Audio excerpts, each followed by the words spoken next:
Donc bonjour à tous, bienvenue dans ce troisième webinaire de la semaine de la transformation numérique. La semaine de la transformation numérique donc, est organisée par la Mêlée et plus particulièrement par le pôle Transphonie. Donc on a commencé hier avec deux webinaires, donc e-commerce et organisation et process, et ça continue jusqu'à jeudi. Vous pouvez toujours vous inscrire au webinaire, même au webinaire auquel vous n'avez pas pu assister pour bénéficier du replay. On organise donc ces webinaires de sensibilisation, mais également des événements en présentiel, les rendez-vous de la sécurité numérique qui auront lieu à Toulouse et à Montpellier jeudi. On organise aussi des coachings tous en ligne maintenant, qui est l'opération que l'on porte cette année à la Mêlée. Donc, juste quelques petites règles avant de commencer. Pour information, ce webinaire est enregistré. Si vous ne souhaitez pas apparaître sur le replay, il vous suffit de couper votre caméra. Et je vous remercie de couper vos micros pour ne pas gêner les interventions. Si vous souhaitez poser des questions, n'hésitez pas à cliquer sur le bouton lever la main ou alors à poser vos questions dans le chat et je les ferai remonter à nos intervenants à la fin du webinaire. Donc, cette semaine a deux principaux objectifs. Le premier, c'est de vous sensibiliser. Donc, on organise pour cela plusieurs événements de sensibilisation. Cette semaine de la Transphonium, donc c'est 7 webinaires d'1 heure animés par nos experts sur une semaine. C'est complètement en ligne, mais également là, des rendez-vous de la sécurité numérique qui se font en présentiel, donc à Toulouse et à Montpellier. On organise également les déjeuners de la Transphonium qui ont lieu un lundi sur deux. Il s'agit de mini-webinaires qui permettent de répondre à des problématiques concrètes auxquelles sont confrontées les entreprises. On organise des rendez-vous de la sécurité numérique en partenariat avec la commission sécurité, Cyberrock et Oxymore. Il y en aura à peu près un par département au cours de l'année. Et enfin, la Mêlée numérique, donc le festival du numérique en Occitanie, qui est en format hybride. C'est des conférences, des ateliers, des tables rondes. Et ça aura lieu fin septembre au Quai des Savoirs. Le deuxième objectif principal, c'est de vous accompagner.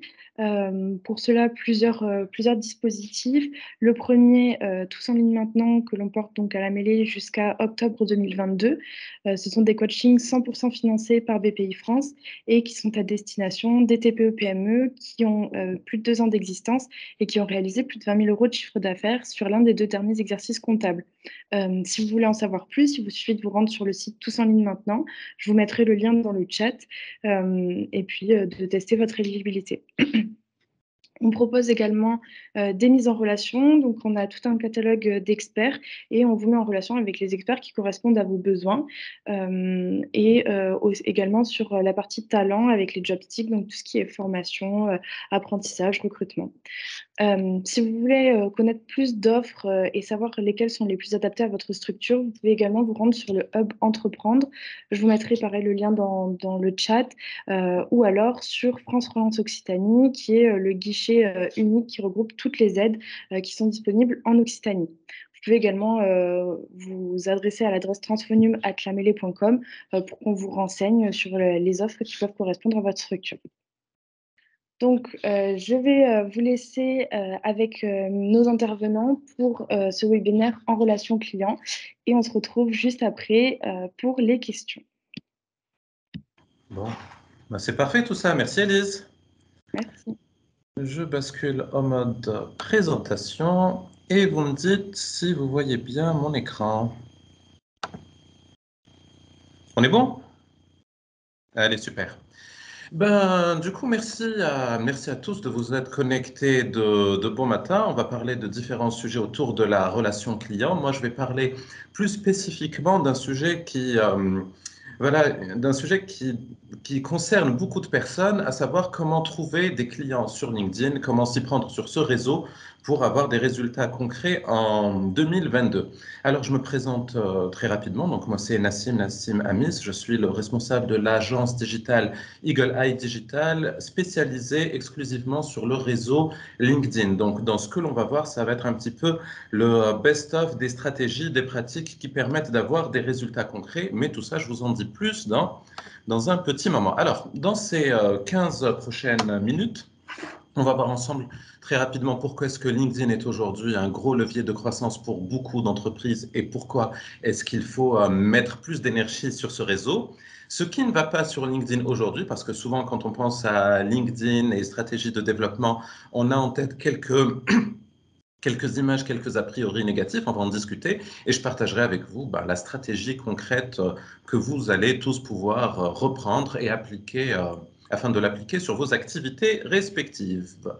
Donc, très rapidement sur la partie chiffres. Aujourd'hui, LinkedIn, clairement, c'est un réseau social qui a le vent en poupe. Donc, je ne vais pas faire les commentaires de tous les indicateurs de croissance et de développement, mais ce qu'il faut savoir, c'est qu'aujourd'hui, à travers le monde, bon, il y a 800 millions de personnes qui sont connectées. Bon, ça, c'est bien, mais c'est pas, ça ne nous concerne pas directement. Ce qui nous concerne beaucoup plus, c'est qu'on a 23 millions d'utilisateurs en France aujourd'hui, dont plus de la moitié est régulièrement active sur ce réseau.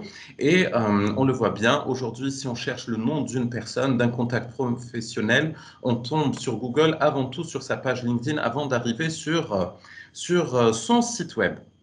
Autre information très intéressante, aujourd'hui, je pense que ça devrait parler à beaucoup, LinkedIn, c'est le réseau de confiance, le réseau le plus incitatif, je vais y arriver, à l'achat pour les décideurs en B2B, parce que tout simplement, ce sont des professionnels qui parlent à d'autres professionnels, qui apportent des informations professionnelles le plus qualitatives possible pour justement renforcer leur positionnement d'experts. Donc forcément, quand on croise des publications sur LinkedIn, on a tendance à s'y fier beaucoup plus facilement que par rapport à d'autres réseaux comme Facebook, comme Instagram. Et du coup, autant de professionnels et avoir un réseau qui est perçu comme étant, comme étant un réseau de confiance, ben forcément, il doit y avoir possibilité de créer des opportunités professionnelles à condition de mettre en place la bonne stratégie. Et le souci, justement, je vous en parlais au début, ce qui ne va pas avec LinkedIn, c'est que beaucoup ont usé et abusé de ce réseau et de certains outils d'automatisation pour faire de la prospection de la plus mauvaise des manières. Et je ne pense pas prendre de gros risques si je dis qu'on a tous été victimes un jour ou l'autre d'un message d'une personne qui débarque de nulle part, qu'on a à peine eu le temps d'accepter sur notre réseau, que l'on reçoit un pitch commercial avec des fichiers à télécharger, avec des liens. Bon, là, j'ai mis les derniers exemples que j'avais reçus sur mon propre réseau, mais voilà, on a un message où il n'y a aucune discussion, il y a juste des liens. Un autre où on essaye de me vendre quelque chose, mais la personne ne sait clairement pas qui je suis, ce que je fais. Et en fait, euh, cette stratégie de communication, en plus de ne pas être efficace du tout, ça a surtout, allez, excusez-moi l'expression, saoulé énormément de personnes. Alors forcément, on a cette image un petit peu négative concernant LinkedIn quand il s'agit de trouver des clients sur ce réseau. Et moi, ce que je souhaite vous montrer quand je vous parlais de stratégie, ça va être en fait une stratégie qui se base sur plusieurs leviers que vous allez avoir la possibilité d'actionner indépendamment les uns des autres, mais pour avoir un maximum de résultats, l'idéal, c'est de tout combiner, donc de tout compiler. Donc, vous allez pouvoir un petit peu vous servir, vous mettre en place ce qui vous semble facile à mettre en place pour vos activités respectives, tout en gardant à l'image, c'est l'objectif de mon intervention aujourd'hui, cette image complète concernant LinkedIn. Et forcément, le temps est très court aujourd'hui, donc je vais passer rapidement sur certains sujets, mais vous aurez cette image globale. Ce qu'il faut savoir avant toute chose, une règle clé pour avoir des relations, pour avoir des contacts, des prospects, des clients grâce à LinkedIn, c'est qu'il faut chercher avant tout à discuter, à échanger et non à vendre. Le souci des messages que je vous avais montrés, c'est que voilà, ils sont lancés un petit peu en mode filet jeté dans l'océan et on va essayer de ramasser tout ce que l'on arrive à repêcher. En fait, ce n'est pas ça l'approche qu'il faut avoir. Il faut créer des échanges et ces échanges-là pourraient mener à des rendez-vous, à des propositions commerciales, à des partenariats. Voilà, donc cette règle-là, on va la retrouver au travers des différents axes que je vais un petit peu développer. Premier élément, la fondation de tout sur LinkedIn, c'est le profil. Donc, un profil LinkedIn, ben, c'est un peu notre carte de visite. C'est ce qui lui permet à n'importe quelle personne qui découvre notre activité de comprendre qui on est, ce que l'on fait. Et aujourd'hui, ben, clairement, c'est indispensable d'avoir un profil bien complété et professionnel avec tous les espaces correctement exploité. Alors j'ai pris au hasard un profil qui me semblait intéressant d'un humoriste qui fait la promotion de ses activités, notamment sur LinkedIn. On voit que le visuel est professionnel, alors son image est pro, sa bannière est bien exploitée parce que ça permet tout de suite aux personnes avec qui il interagit d'avoir des informations concrètes. Bon, alors je ne vais pas aller dans tous les éléments de son profil, mais on voit que la biographie est là, les références, le parcours, et forcément quand on tombe sur un profil bien complété, on se dit on a affaire à quelqu'un de professionnel dans son activité, et on sait tous que cette perception ou donner l'image que l'on a là, l'expertise sur son activité, ben, c'est quand même un gros avantage quand il s'agit de créer des relations. Et on va voir comment dans un instant. Deuxième élément, les contacts sur LinkedIn. Donc, avoir un profil, c'est bien, mais c'est nécessaire que ce profil puisse être visité par des personnes. Et c'est là où les contacts que l'on a sur son réseau entrent en jeu. Alors, on peut tous avoir des réseaux de taille différentes, mais ce qui m'intéresse, c'est la manière dont on va s'y prendre pour développer la taille de ce réseau. Parce que mathématiquement, plus le réseau est important, plus on a des chances d'être vu, plus on a des chances de créer de l'interaction que l'on va voir un peu plus tard. Et donc, aujourd'hui, pour développer un réseau, il y a beaucoup de personnes qui vont se baser et ça, c'est pour les plus actives, sur les suggestions LinkedIn. Alors, les suggestions LinkedIn, c'est très bien parce qu'il va se baser un petit peu sur différents éléments, sur la région dans laquelle vous êtes actif, sur votre secteur d'activité, sur certains de vos contacts. Et j'ai fait une capture d'écran hier pour vous montrer ce que me suggère LinkedIn. Donc, on a aussi bien des maîtres d'œuvre, des responsables de communication, un notaire, une entrepreneuse. Enfin, c'est super varié. Alors, bien sûr, je pourrais être tenté de me connecter à toutes ces personnes, mais au final, est-ce que c'est cohérent avec mon activité? Est-ce que c'est cohérent avec les personnes avec qui je souhaiterais entrer en relation? Ben non, pas forcément. Et c'est là où les outils d'automatisation qui ont été un peu utilisés par certains avec une approche très négative et très contre-productive, là, ces outils peuvent entrer en jeu pour non seulement ajouter d'une manière continue des contacts sur vos réseaux LinkedIn, et donc un gros gain de temps à ce moment-là, mais surtout, ces outils peuvent permettre de choisir la catégorie de personnes avec lesquelles on souhaiterait être mis en relation. Supposons que moi, je souhaite cibler des consultants, ben, il y a moyen aujourd'hui de mettre en place des outils qui vont ajouter en continu à mon réseau LinkedIn des consultants. Ensuite, avoir un profil, c'est bien, avoir des contacts qualifiés, c'est bien aussi, mais il faut pouvoir être visible auprès de ce réseau. Et là, poster sur LinkedIn, alors il n'y a pas besoin de poster des choses chaque jour, mais avoir un post pertinent 1 à 2 fois par semaine, ça permet toujours d'être dans l'esprit des personnes qui font partie du réseau, qu'elles soient anciennes ou qu'elles soient nouvelles, et donc ça permet de construire un positionnement. Mais il y a une autre partie de la stratégie de publication que je vais couvrir, donc je ne vais pas trop creuser la partie post, c'est le volet webinaire. Les webinaires, donc c'est les conférences en ligne comme celle-ci, qui ont pas mal d'avantages sur LinkedIn. Donc, les avantages. Alors, un webinaire, si je devais résumer ça en une image, il y a un module sur LinkedIn qui permet de créer des conférences, qui permet de mettre en place pas mal d'actions par rapport à l'organisation des webinaires. Donc là, j'ai pris un exemple de quelque chose que j'avais organisé au mois de septembre dernier, qui m'avait permis de toucher, je crois, à peu près 300 personnes. J'avais une quarantaine de participants, donc ça, c'est plutôt pas mal. Mais pourquoi est-ce que c'est pas mal ces webinaires en une image? Les webinaires, ça peut permettre d'avoir des clients. Ben, supposons qu'une personne assiste à un webinaire, ben, elle trouve que c'est sympa ce que vous avez à dire, donc elle peut entrer en contact avec vous.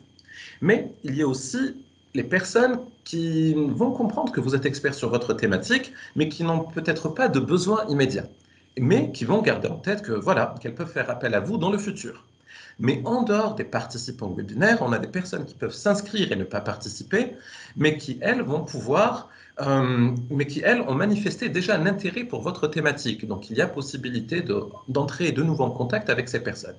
Et puis, quand on communique sur un webinaire que l'on organise, même si tout le monde ne va pas s'inscrire et tout le monde ne va pas participer, on peut renforcer un positionnement d'expert sur son réseau et on sait qu'au final, c'est ce qui va faire la différence, peut-être pas sur le court terme, mais sur le moyen terme, quand on met en place une bonne stratégie de communication, quand on met en place les éléments que j'ai partagés avec vous. Donc voilà, gardez juste cet élément à l'esprit en plus de ce que j'ai évoqué concernant les publications régulières.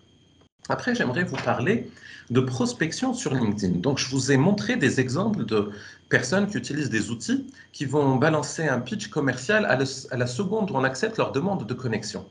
Maintenant, imaginez, voilà, donc si je devais refléter un petit peu l'image de ces personnes qui prospectent, c'est un peu s'adresser à une foule ou faire un concert dans un festival auprès d'une foule. Au final, oui, bon, c'est peut-être sympa pour l'ambiance, mais on ne retient pas ce que le groupe joue, ou en l'occurrence, si je reviens à mon exemple, ce que l'on est en train de dire sur LinkedIn. Par contre, quand on commence à choisir sa cible, quand on sait à qui on s'adresse, à quelle catégorie de professionnels, à quelle catégorie de métier, là, on se rend compte que le message peut devenir plus précis. Et plus le message est précis, plus on va créer de l'interaction parce que les personnes vont se sentir concernées par les messages que l'on va diffuser, même si certains outils sont utilisés pour transmettre ces messages le plus rapidement. Et l'idéal, c'est l'hyper-personnalisation. C'est écrire un message 100% adapté à la personne que l'on cible pour créer cet échange et voilà, cet échange pourrait mener vers d'autres choses. Et donc, quand on utilise ces outils d'automatisation sur LinkedIn, voilà un petit peu la logique qu'il faut avoir. Donc, à minima, avoir un segment clair avec quelque chose d'intéressant à dire. Et moi, ce que je conseille, ce que je mets en place pour les clients que j'accompagne, c'est des stratégies de prospection en envoyant des messages, mais peut-être 2 mois, 3 mois après que ces personnes-là aient rejoint le réseau des entreprises que j'accompagne. Pourquoi? Pour qu'ils aient justement le temps je reviens à ce que je montrais un peu plus tôt, le temps d'être exposé à la communication de cette personne. Et du coup, si on contacte quelqu'un 3 mois plus tard, on n'est plus un inconnu pour cette personne. Est-ce que je suis bon côté temps, Élise? Allez, ça marche. Euh, on arrive du coup au dernier levier. Donc, j'ai parlé de prospection LinkedIn. Il y a des outils qui permettent de faire gagner du temps et j'insiste sur le fait, plus l'interaction est humaine, plus on ne cherche pas, moins on cherche à vendre, plus on cherche à échanger, plus on obtient de rendez-vous. Et après, bah, ce qui se passe dans les rendez-vous, ça va dépendre des besoins de la personne, de ce que vous avez à lui proposer.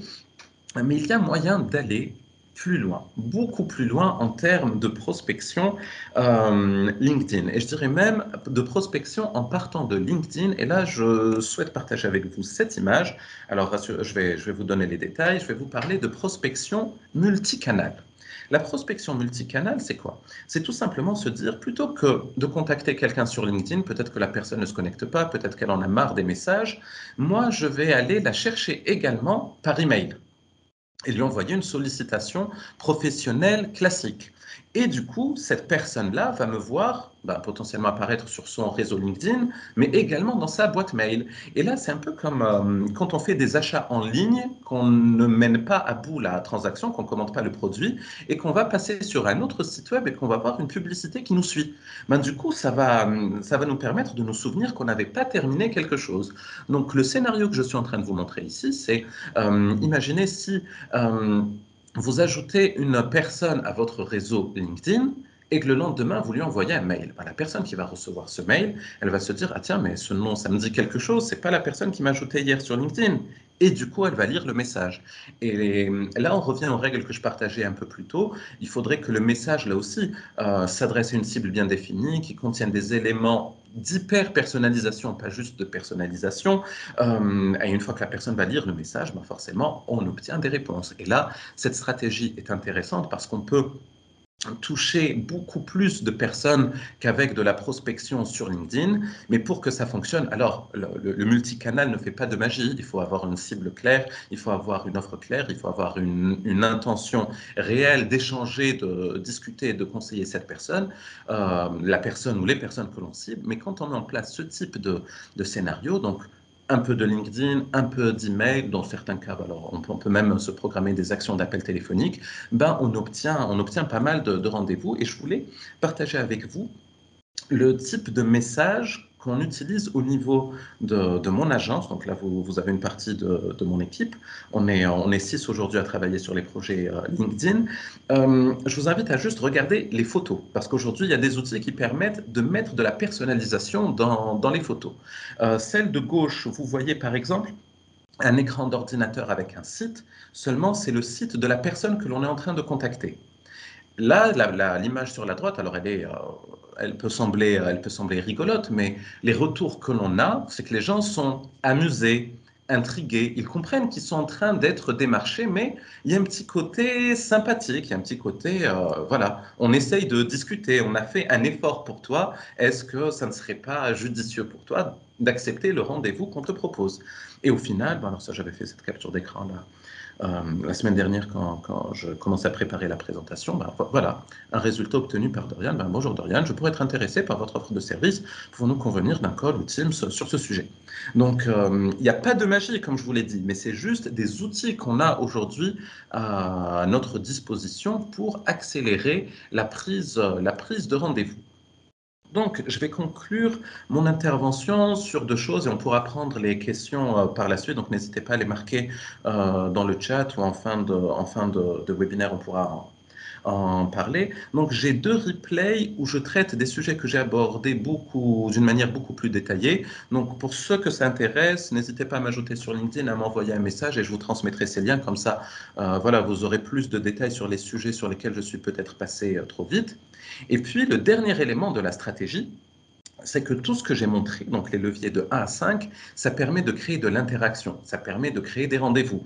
Les personnes qui participent à un webinaire, qui répondent à des posts, qui vont nous solliciter suite à un post, les contacts que vont obtenir en mettant en place de la prospection sur LinkedIn ou de la prospection multicanal, ben ça permet de générer beaucoup de rendez-vous. Et vous le savez sans doute, parfois les timings ne matchent pas forcément entre la personne qui souhaite avoir plus de rendez-vous, avoir des clients, et celle qui pourrait avoir un besoin.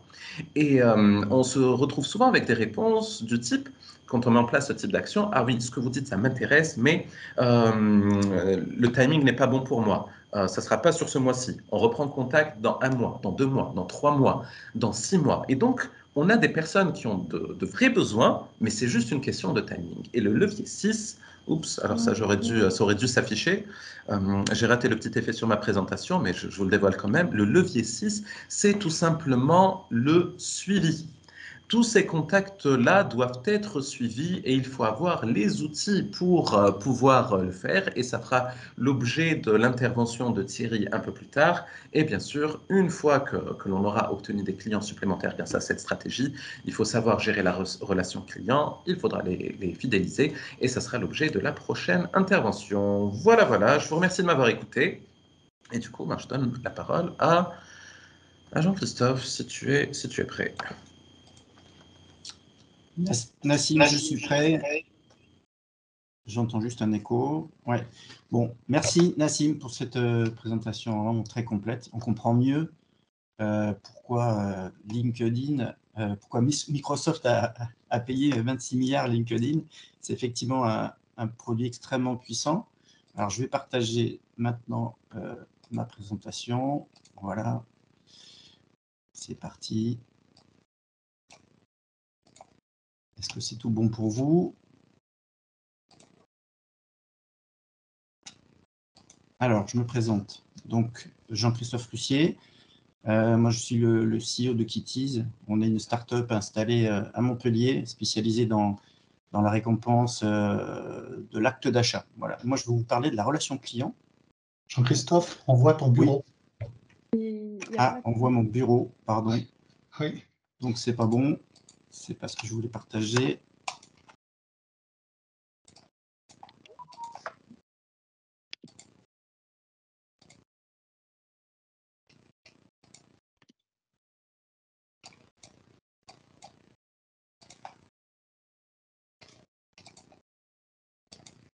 Voilà, est-ce que ça va mieux?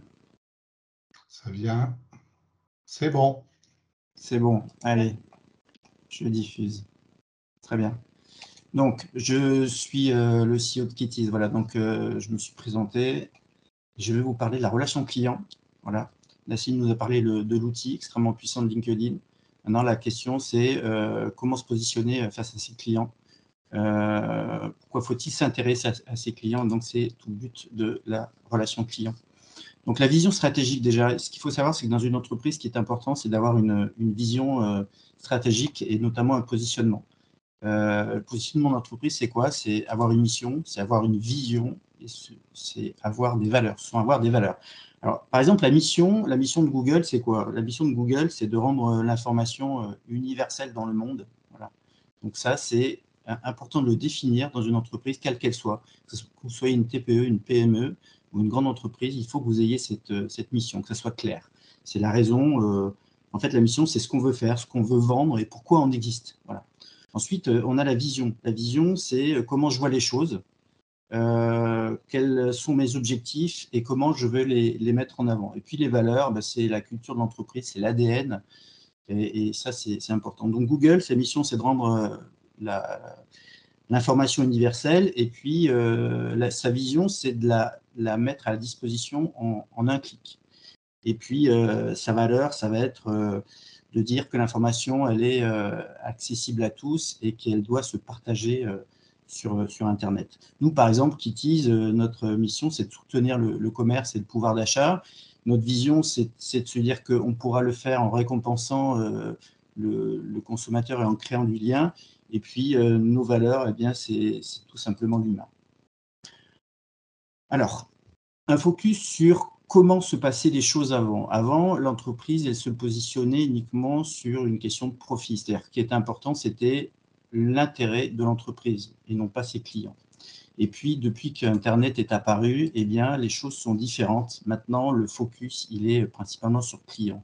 On doit accorder une importance importante en fait, à ses clients et non plus au profit de l'entreprise. Et c'est en accordant une importance à ses clients qu'on va automatiquement eh bien, obtenir du chiffre d'affaires, donc du profit. Donc, dans la relation client, il y a deux mots qui sont importants. Hein. Il y a relation et il y a client. Alors, client c'est l'élément le plus important. Pourquoi? Parce que quand on a un client, eh bien, c'est une chance. On a certainement investi beaucoup de temps pour le conquérir, donc pour le faire venir, ce client. Et donc, il faut le garder. Il faut tout mettre en œuvre pour qu'il revienne, pour qu'il s'attache à l'entreprise. Et maintenant, l'objectif, le client ne s'attache plus à une marque, mais il s'attache à une expérience. Voilà. Et donc, cette expérience, il va falloir la faire vivre au client. Et en fait, le digital a permis de mettre en place une relation étroite avec ce client et de pouvoir justement créer cette expérience et créer ce lien qui va permettre d'avoir de plus en plus de clients et de faire en sorte que ces clients viennent et reviennent dans l'entreprise. Donc ce lien, je l'illustre par une spirale de la relation entre l'entreprise et son client. Tout d'abord, ce qu'il faut savoir, c'est que l'entreprise a tout mis en œuvre pour séduire son client. Donc ça, c'est la première des démarches, c'est la séduction. Voilà. Et de cette séduction, il va se créer une confiance du côté du client qui va lui donner en fait l'envie de venir. Donc la séduction, c'est quoi? C'est si par exemple je suis un commerce, c'est d'avoir une belle boutique. Si je suis une entreprise, c'est de donner une belle impression. Et donc je vais séduire mon client. Et en fait, on va voir que cette spirale, c'est un échange permanent, interactif entre l'entreprise et le client. Dès lors que le client est en confiance, eh bien, l'entreprise va tout mettre en œuvre. Donc, elle va avoir la volonté de créer une expérience client et de la qualité de service. Voilà. Et donc, c'est à ce moment-là qu'elle va vendre. Dès lors, le client, s'il est satisfait du produit qu'il a acheté, du service qu'il a acheté, eh bien, il ressent un plaisir. Là, on en est arrivé à un stade qui est tout simplement le stade du service. C'est ce qu'on vit dans un commerce, par exemple, c'est d'être mis en confiance, d'acheter et ensuite d'être satisfait de son achat. Mais aujourd'hui, on ne peut pas se satisfaire de ça. Il faut aller beaucoup plus loin. C'est-à-dire qu'après l'achat, il y a une vie. Et justement, cette vie, c'est d'aller vers son client, et de le remercier, de lui faire comprendre qu'on est satisfait qu'il soit venu, qu'on lui ait vendu un produit, certes, un service, mais qu'on n'a qu'une envie, c'est de lui apporter de nouveau cette satisfaction et de faire en sorte que ce client revienne, voilà, puisqu'il a une valeur qu'on a conquis. Et si on ne le fait pas revenir, on est constamment en situation de conquérir des clients. Donc, fidéliser un client, c'est un point très important. Et dès lors qu'on a apporté qu'on a reconnu son client, qu'on l'a remercié, éventuellement qu'on l'a récompensé, eh bien, on obtient de lui de la reconnaissance. C'est ce que la spirale met en lumière. Et donc, cette reconnaissance du côté de l'entreprise va créer une motivation. La motivation qui va être de reproduire en fait cette expérience, cette histoire avec ce client, de façon à ce que le client apporte une appréciation et qu'il ait cette envie de revenir. Donc, dans la reconnaissance, évidemment, elle se traduit très souvent par des avis, des recommandations qu'on peut retrouver sur les réseaux. Donc, voilà cette spirale qui, cette fois-ci, au-delà de l'achat, va se consacrer à la récompense. Et tout ça, en fait, permet de créer le lien.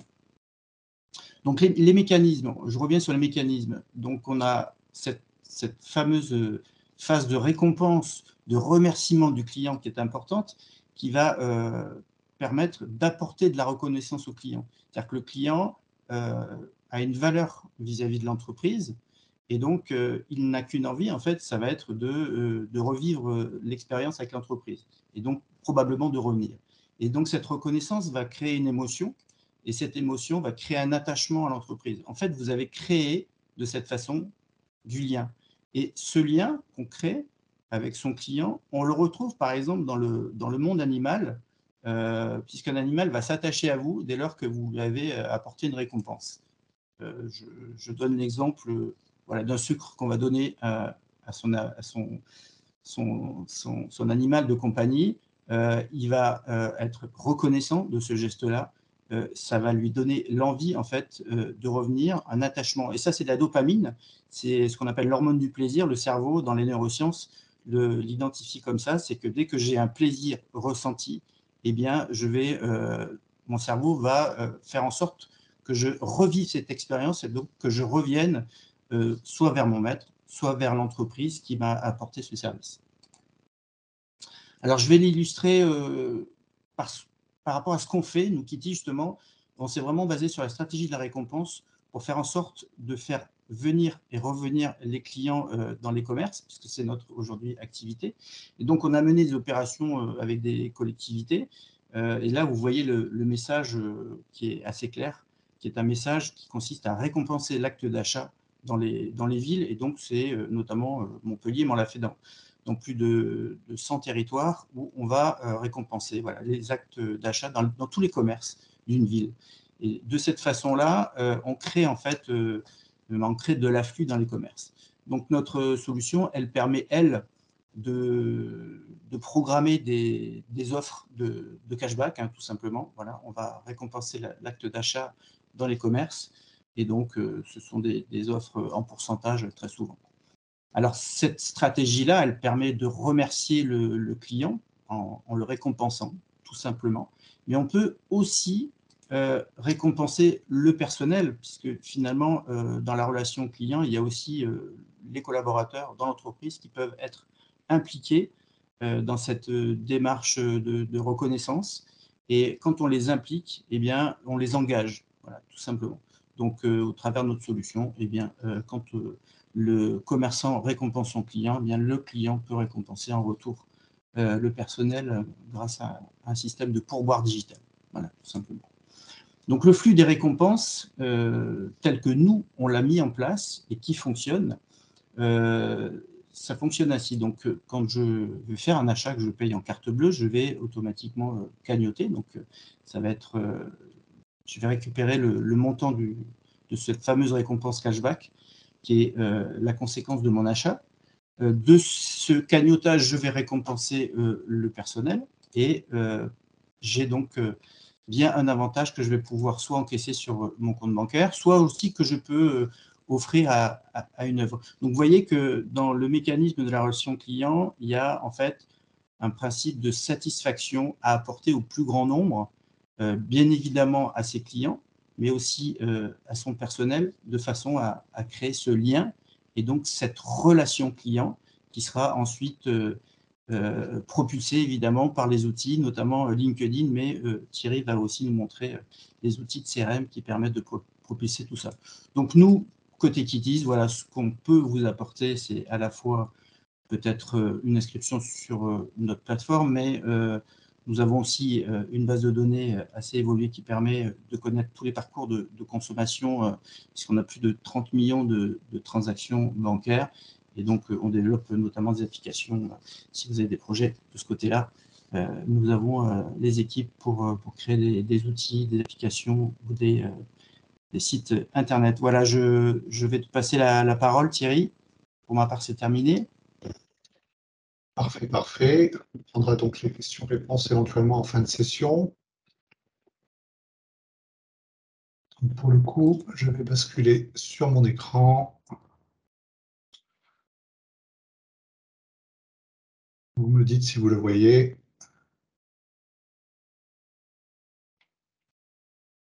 A priori, ça doit être bon, mais je ne vois pas d'écran retour. C'est bon pour nous. C'est bon? Allez, c'est parfait. Bien, donc pour le coup, effectivement, je vais parler, moi, des solutions CRM, donc des outils de back-office qui permettent de gérer l'ensemble de cette relation client qui a été traitée en amont par Nassim et Jean-Christophe. Alors, au sommaire, ce que je vous propose, c'est de savoir, au milieu de cette galaxie de produits assez importante, quel outil choisir en se posant quelques questions. Pourquoi, d'une part, s'équiper d'un CRM? Ensuite, à qui s'adresse le CRM? Quels sont donc les CRM existants aujourd'hui sur le marché? On ne va pas évidemment les voir tous de manière exhaustive. Je vais créer des catégories de ce côté-là. Et puis, je vous parlerai aussi prix, tarif. Qu'est-ce que ça coûte une solution de CRM? Et puis, une toute dernière question avec une brève incursion sur les bonnes pratiques en termes de déploiement, de façon à faciliter et permettre la réussite d'un déploiement de CRM. Tout d'abord, pourquoi un CRM? Un CRM, c'est avant tout donc une base centralisée à un seul endroit quand on est plusieurs collaborateurs, voire même si on est tout seul. J'ai de plus en plus d'indépendants qui utilisent aujourd'hui des systèmes CRM pour suivre leurs relations prospects, clients et contacts au sens large. Ça peut être les partenaires, les sous-traitants et ainsi de suite. Donc c'est une base centralisée où en un seul endroit, aussi bien avec son PC, son smartphone ou sa tablette, on va accéder à des informations liées donc à ces tiers, à ces contacts. L'avantage, c'est d'avoir une vision à 360 degrés. C'est ce qu'on le recherche. C'est un outil de gestion commerciale, par exemple, va vous permettre d'avoir un historique des factures. Mais les factures, c'est qu'une part infime de l'histoire que vous avez avec un contact. Donc le CRM va bien au-delà, puisqu'il va amener tout ce qui va être périphérique à une relation commerciale, qu'elle soit concrétisée ou pas. Donc ça va permettre d'avoir une réelle traçabilité de toute la relation et de manière historique. Donc cette vision, vous allez pouvoir l'avoir aussi bien sur des axes avant-vente que sur des axes vente, voire sur des axes type service, projet, affaires. Il y a de plus en plus de CRM aujourd'hui qui proposent des modules de suivi d'affaires, de suivi de projet. Je ne parle pas de chantier. Le chantier, typiquement dans les métiers du BTP, ayant des particularités qui sont plutôt traitées par des solutions dédiées. Ensuite, ça va permettre aussi le SAV, le helpdesk, donc tout ce qui sera après la vente, évidemment. Et puis, le plus souvent, on trouvera des modules marketing qui vont permettre d'entretenir la relation donc, avec ces contacts, avec des modules qui sont soit intégrés au CRM, soit connectés à des plateformes marketing. Et je pense typiquement à des plateformes d'emailing, d'SMS, voire de print.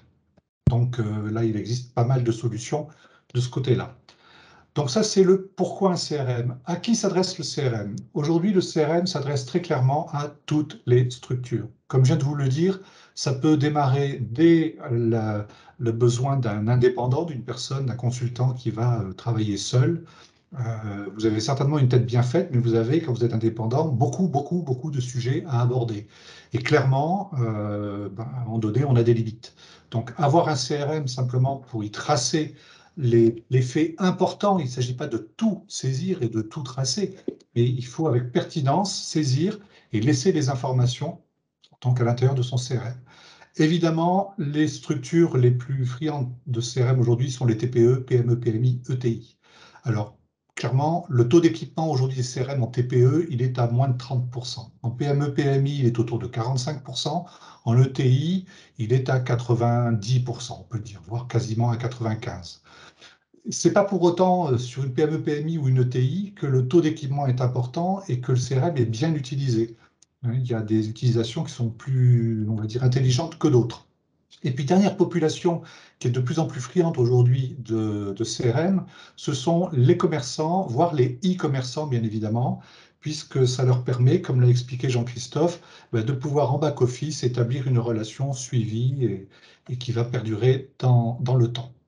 Alors, les grandes catégories de CRM aujourd'hui, on va les retrouver autour de modules, on va dire, ou de domaines qui sont généralement récurrents à l'ensemble de ces solutions. Il y a d'une part les solutions orientées force de vente. Donc, ils vont s'adresser principalement à des commerciaux, des sédentaires, des nomades, des gens donc, qui sont là pour vendre des produits, des services. Donc là, le CRM va mettre à disposition tout un panel de fonctionnalités que ce soit en mobilité ou que ce soit en sédentarisation. Donc des fonctionnalités liées à la force de vente, à la gestion des offres, à l'argumentation, à la gestion des plateaux d'appel, au dispatching des appels par équipe et ainsi de suite. Donc là, il y a des solutions plus ou moins perfectionnées sur ces axes de force de vente. Qui appuie la force de vente, il y a donc le marketing, dont on a parlé un petit peu tout à l'heure. Le marketing qui, en particulier, quand il est remis entre les mains d'une équipe marketing, eh bien, cette équipe va pouvoir suivre de manière, je dirais, très ciblée la relation avec les contacts, avec les clients, de façon à vraiment créer une relation one-to-one. L'intérêt du marketing, c'est d'avoir une connaissance fine de l'individu et pas uniquement de l'entreprise cliente. C'est carrément des individus à l'intérieur de l'entreprise, typiquement de leur centre d'intérêt. Entre le DAF, entre le directeur commercial et le DRH d'une entreprise qui sont mes interlocuteurs, il peut y avoir des centres d'intérêt très différents de l'un à l'autre. Et pour le coup, mes axes de communication marketing peuvent être tout aussi différents. Autre point, domaine dont on a parlé un petit peu et qui est particulièrement aujourd'hui important pour les systèmes CRM et pour les entreprises, c'est le helpdesk, le SAV, le service client. Il y a de plus en plus d'entreprises qui vont mettre en place des SAV de plus en plus pointus avec des plateaux dédiés. On voit ça par exemple typiquement dans le e-commerce. Les e-commerçants sont de plus en plus équipés de plateaux, alors soit internalisés, soit externalisés, qui vont permettre de gérer la relation avec l'internaute qui est venu acheter sur le site commerçant. Ensuite, il existe des solutions CRM dites tout en un, des sortes de couteaux suisses. Alors, il y a des couteaux suisses, on va dire entrée de gamme, puis il y a des couteaux suisses très haut de gamme. Donc, il y a des solutions qui vont intégrer l'ensemble des périmètres dont je viens de vous parler, plus d'autres périmètres. On parlait tout à l'heure de la gestion de projet, typiquement, et certains vont être capables d'aller encore plus loin en termes de périmètres pour y intégrer, par exemple, des cycles de facturation. Donc, on va retrouver ça typiquement dans des entreprises dites de services, pas des entreprises industrielles ni des entreprises de négoce qui ont besoin de fonctionnalités autour de la logistique, le stock, la gestion de production et ainsi de suite, plutôt des entreprises de services qui peuvent trouver à travers les CRM aujourd'hui carrément l'équivalent des ERP. Donc, on va se retrouver avec une sorte de CRM ERP complètement intégré et tout en un. Et puis, il existe les solutions dites verticales. Il y a des CRM qui sont dédiés à certains métiers.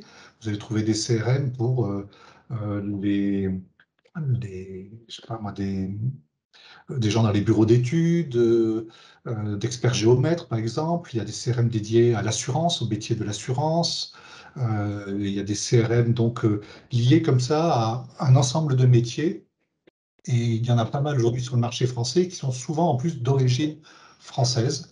Donc on appelle ça donc des CRM dédiés à des métiers particuliers. Et puis au milieu de l'ensemble de ces grandes catégories et ces domaines couverts par le CRM, on va retrouver une profondeur fonctionnelle qui peut vraiment différer d'une solution à l'autre et qui fait que toutes les solutions ne sont pas égales aujourd'hui sur le marché. Alors, on va parler un petit peu tarifs. Les tarifs aujourd'hui, on fait vraiment le grand écart puisqu'on peut se retrouver avec des solutions dont les tarifs vont de la version gratuite jusqu'à 350 € par utilisateur et par mois. Il faut savoir qu'aujourd'hui, le prix moyen d'un CRM pour une PME-PMI digne de ce nom, c'est autour d'une cinquantaine d'euros, voilà, par utilisateur et par mois. Il existe des CRM dits en mode on-premise, qui sont des CRM pour lesquels on va acheter des licences. Donc ceux-là ont des tarifs très, très divers et variés. Et ils sont souvent accompagnés d'un mode de redevance annuel pour couvrir les mises à jour, les nouvelles versions, voire une hotline proposée par l'éditeur.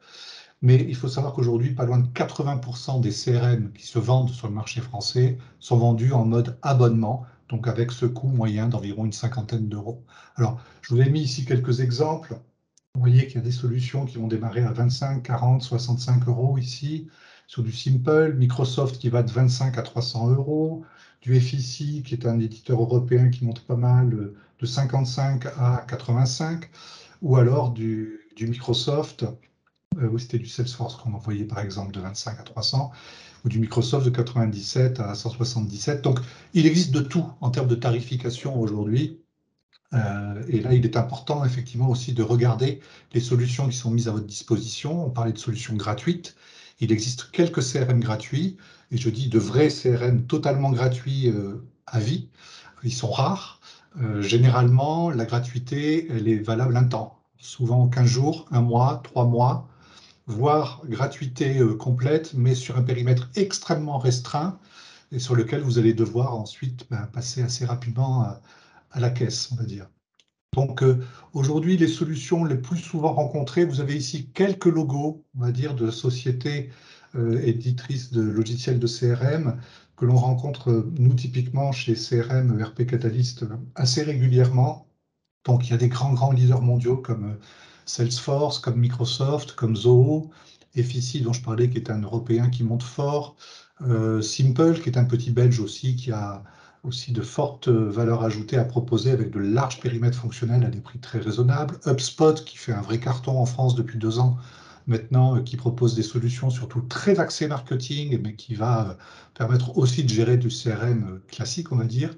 Et puis voilà, il y a Hop au milieu, qui est un local de l'État, typiquement, voilà, un éditeur toulousain qui a une démarche très originale, car il a par exemple, lui, beaucoup intégré toute la partie e-commerce et CRM, donc avec des interactions particulièrement intelligentes avec les plateformes d'e-commerce.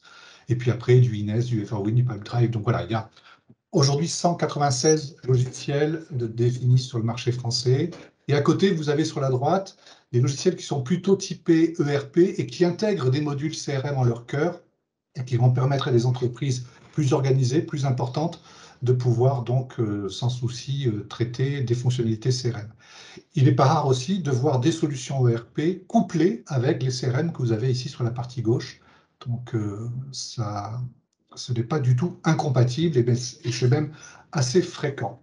Alors, dernière question, quoi faire de son CRM une fois qu'on l'a sélectionné, acquis et mis en œuvre? C'est commencer à en avoir l'usage le plus simple possible. Commencer par créer et utiliser des fonctionnalités simple. Ça va être tracer une synthèse, un compte-rendu des appels ou des échanges que j'ai eus lors des réunions avec mes contacts. Ça va être d'associer des emails importants au flux de traçabilité que j'ai avec mon contact. De la même manière pour les documents que j'ai pu échanger avec lui, pas uniquement que les emails. Donc, certains CRM vont vous proposer même de la reconnaissance vocale, c'est-à-dire que vous n'avez même plus besoin de saisir, vous parlez dans le micro et ça va saisir automatiquement vos comptes rendus. Donc il n'y a plus d'excuses, je dirais, pour tracer une relation avec un client, c'est quand même très facilité. Et il ne faut saisir que les informations nécessaires. Il faut bannir le superflu.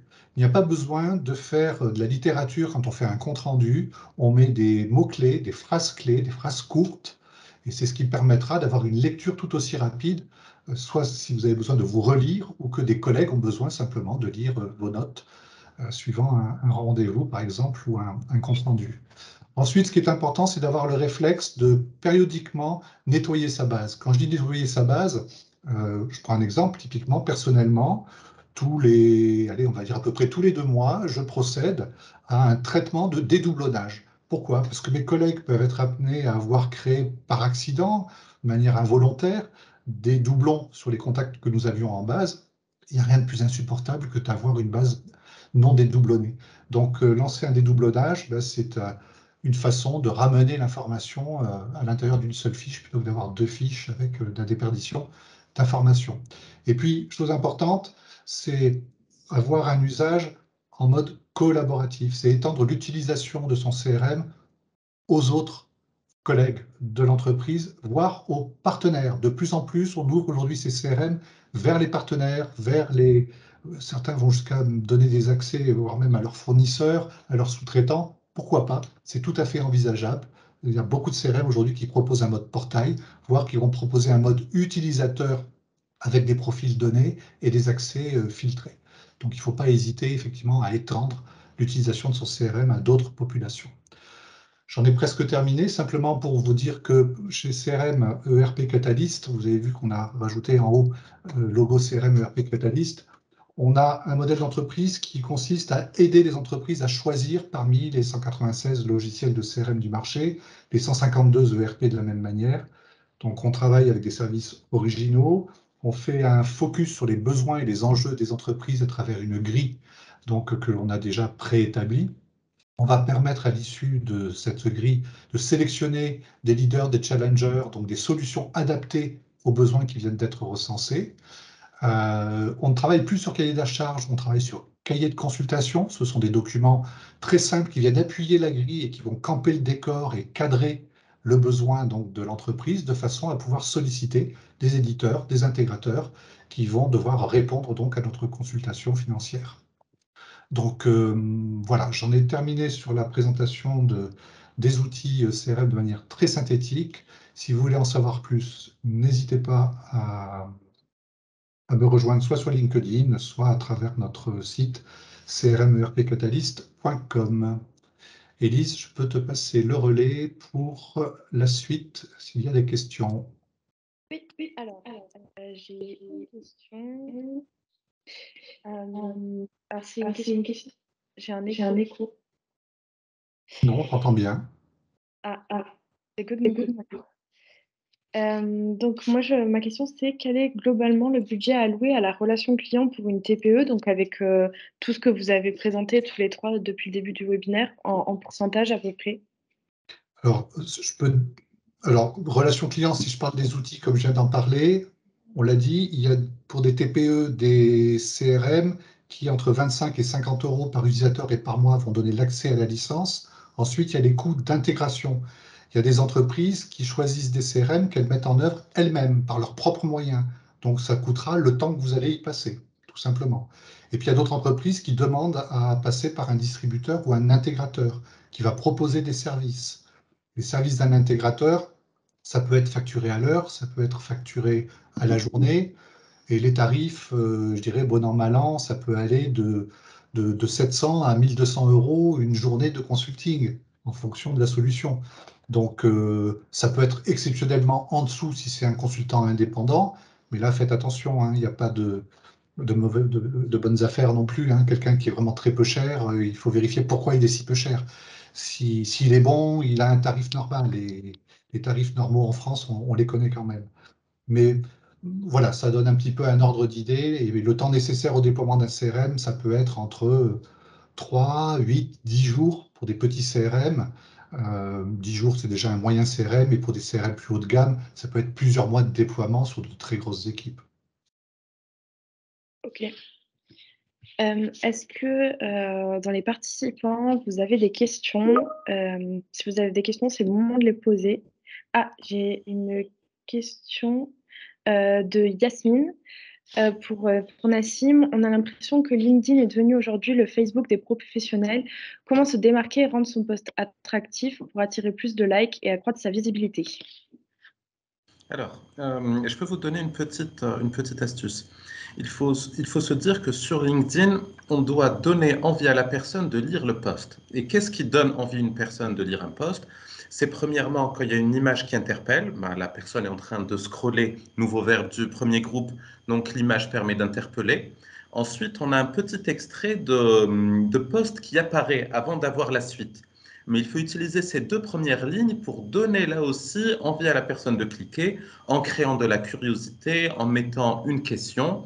Et du coup, la personne s'arrête sur l'image, elle clique sur les deux premières phrases pour lire la suite, elle lit le post, elle est contente de ce qu'on lui a apporté et elle laisse un commentaire. Et plus on a de commentaires, plus l'algorithme LinkedIn a tendance à montrer le post au maximum de personnes. Voilà, c'est tout simple, mais ça change énormément de choses. Merci Nassim. Et une dernière question pour Jean-Christophe rapidement. Quelle est votre stratégie marketing pour accroître la visibilité et l'usage de votre application? Est-elle payante et qu'est-ce que vous y gagnez? Ok. Alors nous, en fait, la stratégie, c'est de passer par des opérations d'envergure. Donc c'est pour ça qu'on a lancé des opérations avec les collectivités, et notamment avec des enseignes. Ce qu'on gagne, bien évidemment, c'est de la visibilité, en passant par, c'est de la crédibilité aussi, puisque nos opérations sont portées par des organisations. Et donc, on gagne en termes de capture, je dirais, d'utilisateurs et de commerçants. Et ensuite, on a un dispositif qui permet d'inscrire les commerçants sur notre plateforme. Et donc, on a un modèle économique pour ça. Merci beaucoup. Merci à tous pour votre intervention et pour vos réponses à nos questions. Si vous souhaitez être mis en relation avec l'un des intervenants, n'hésitez pas à nous contacter à l'adresse transphonium@lamele.com. On se retrouve cet après-midi pour un webinaire en communication digitale. Voilà, si vous souhaitez y assister, il est encore temps de vous inscrire sur le même lien d'inscription que pour celui-ci. Et puis, sinon, vous retrouverez les replays dès la semaine prochaine sur notre chaîne YouTube. Merci à tous, très bonne journée et à bientôt. Merci. Bonne journée à tous.